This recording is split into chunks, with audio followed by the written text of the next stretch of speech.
And what can only be viewed as a successor to Monster Hunter World, Hunter Kino is back on the menu in Monster Hunter Wilds.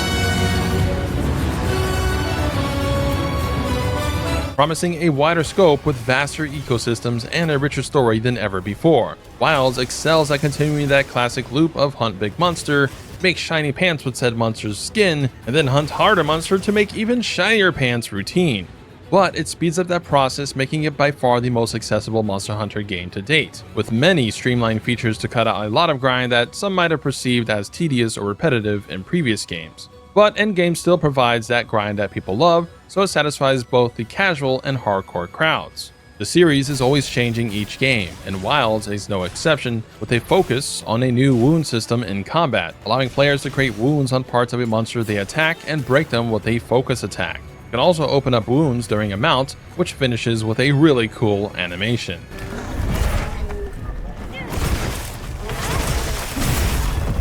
Best part is, wounds even provide monster parts when broken. Free parts? We'll take it. The focus mode also doubles as a reticle aim, allowing you to literally change the direction of most of your attacks. So all those misses in World? Yeah, that's gone. Now you can basically turn around 180 degrees or more and bonk. And Bow even has a literal lock-on arrow that makes all the follow-up arrows auto-aim to it. Crazy. So the days of missing are over. If that wasn't enough, there's also a clash and offset mechanic, where if you attack or block just when the monster attacks, you can cancel their attack via a counterattack. I kinda wish this was done for all the weapons, but it is mostly limited to weapons with shields or the greatsword, things that can block. And for those wondering, yes, Hit Stop is back, so attacks now feel meaty like World. Oh, and you can also use 2 weapons now. But a lot of the weapons don't mix skill-wise for builds, and in order to swap the weapons, you do have to use the Sacred, so in most instances, I hardly felt the need to switch weapons at all mid-hunt. It is 100% true that Wilds has the biggest maps in Monster Hunter history. These maps are huge, some ugly and dull in certain locations, and some beautiful and vivid, depending on the weather periods, which there are 3, the Fallow, Inclemency, and Plenty. Plenty's the good one. And technically these maps are interconnected as well, so kind of open world. So to get around, you also get a Sacred, your trusty burb dino companion, to take you across the lands between. Sorry, wrong game. Saving you a lot of calories from running on foot. You can also customize your burb later in the campaign as well. This is mine. I call them Bullseye from Toy Story. Look at that horse. I like it. In addition to just being a faster transport around the map, you can use it to escape from a monster to sharpen your weapon or heal more safely, saving your life like we did in Rise with the Palamutes. But this time, your horse also has a Tesla AI driving system built in. Hitting up on a D-pad will make your Chocobo auto-walk to the target monster with no need for you to do anything, making it the easiest and no effort required ride in video games. You hit up and go on a coffee break, go on a pee break, and well, there you go. You arrived at your destination, to Fatalis. Oh, Jesus! Oh, Jesus! Monster-wise, this game has some of the strangest designs we've ever seen in Monster Hunter history, making every encounter feel fresh. And the best part is, good weapon designs are back. Unlike World, the layered system is back for armor, and weapons have extensive upgrade paths to create a diverse array of tools to skin a monster with. And every weapon has a skill now attached to it, mixing up what weapons you will have to consider crafting. Do you go for the weapon with more raw attack but with a crappy skill, or do you go one with lesser raw but with a good skill? These are things you'll have to consider now. But by far, the biggest focus for the game is the story. Wild story is way better than previous games, and well, actually enjoyable this time. In total, the campaign took around 20 hours to complete, aka low rank, and goes beyond infinite afterwards, as you all know, with high rank, the endgame. What stood out to me this time was the characters were much more involved than previous iterations. You felt like a team, and near everyone played a role in the events in this story. And there were even times where the NPCs actually joined the battle with you to take down your first encounter of some tough foes, which kept the immersion of the guild's camaraderie. I did like the use of classic RPG dialogue options, where conversing showed your character talking with the NPC. That's right, our characters literally can speak in this game, unlike previous games, and look damn good doing it.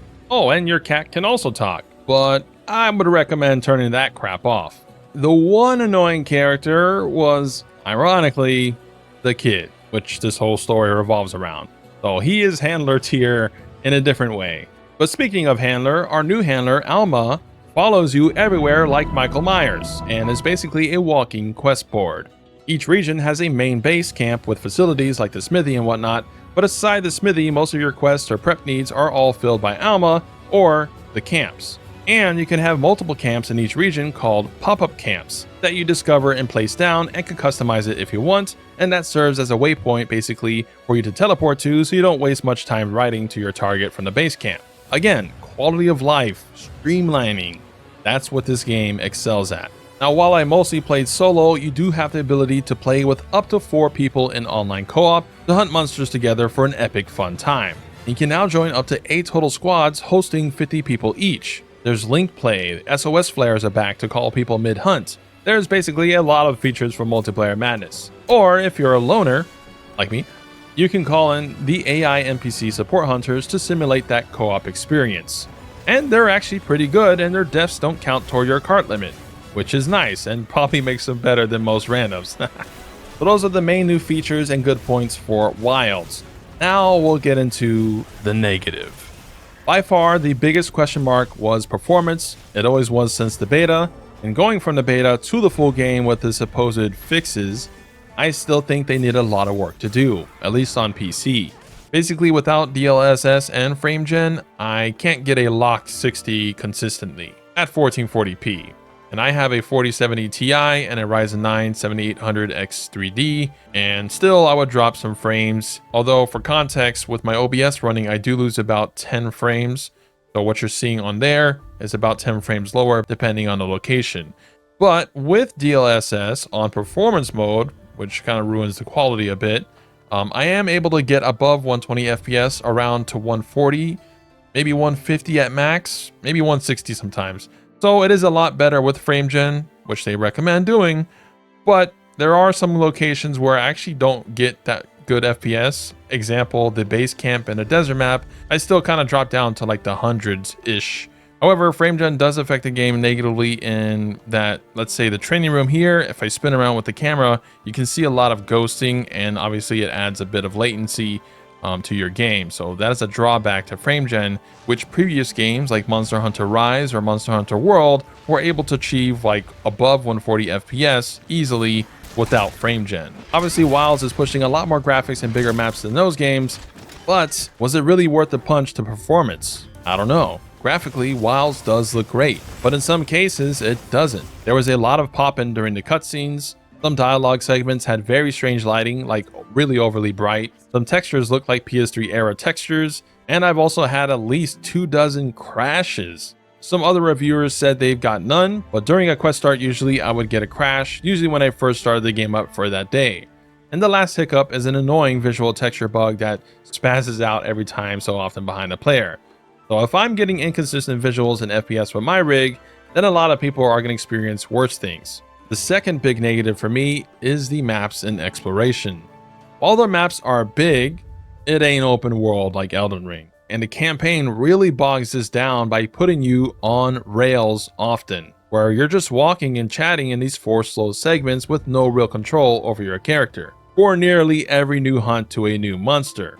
You can skip cutscenes now, unlike World, which is nice, but you can't skip these walking segments, which sucks. It completely kills the exploration vibe because you can't go out and track monsters like you could in previous games. In fact, there is basically no tracking at all. Every monster's location is already known on the map for you, and you only really get a taste of free roaming in the campaign after completing a quest, but to move the story forward, you've got to head back to camp every time, making it hardly different from past games. It doesn't really feel open world.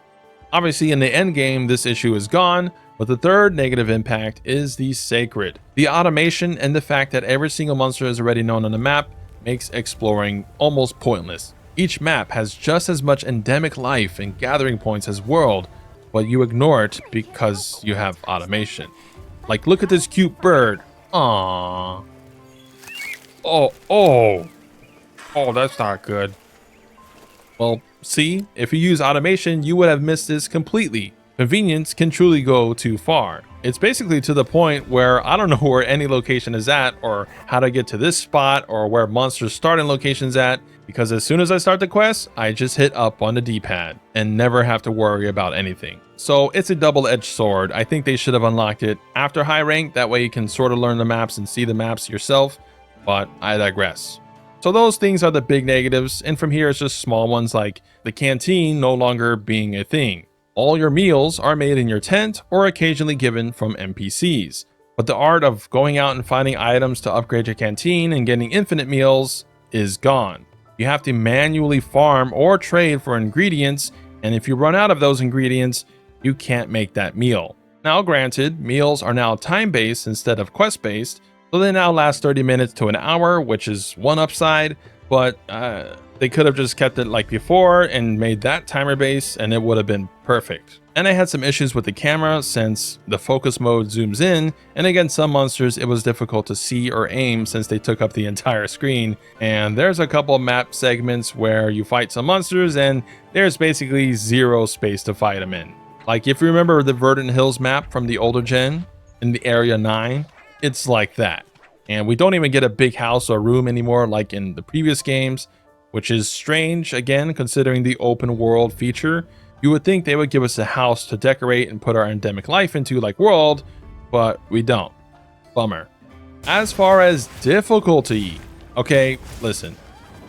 Campaign, easy mode. Perhaps the easiest campaign in Monster Hunter history. And I say this as someone that prior to the beta hasn't played Monster Hunter in years, so whatever skills I had are gone. But at least after the campaign, all my fears vanished. It's definitely not old gen, but it's also not Teletubby mode like the campaign was, so endgame is fine. Now as far as the high rank goes, the endgame, unfortunately we can't talk about it, but for the most part it is good with a couple bad things, but there's still a lot of content to play after beating the campaign, so don't worry there, you're still gonna have a lot to grind for. But I'll talk about that in a future video about the endgame. Overall, I think Wilds is pretty great if your PC can run it. If you're into storytelling and epic moments, it is a step up from its predecessors. Fans of World's Endgame will also appreciate this one too. But if you prefer the older games, Overworld or Rise, no comment there. So I'd give it an 8 to 9. Sometimes it's an 8 and sometimes it's a 9. Like my FPS, it's inconsistent. So depending on the hardware, your score could be worse or better. It's not the open world Monster Hunter I envisioned, and well, no 15th weapon really sucks. Personally, I think the 14 weapons have gotten stagnated and old, and we really need to start getting more weapons now instead of retooling the same ones over and over. So that's my review for Monster Hunter Wilds. If you enjoyed the review, leave a like, and after the release, once you've played the game, come back to this review and let me know your thoughts on the game. Do you agree with anything I mentioned? Let me know. I'll have weapon guides and builds up once the embargoes for those lift, and I'll be streaming with a fresh save on the 27th for you guys. So smell you later, Hunter, and subscribe for more Wilds epicness.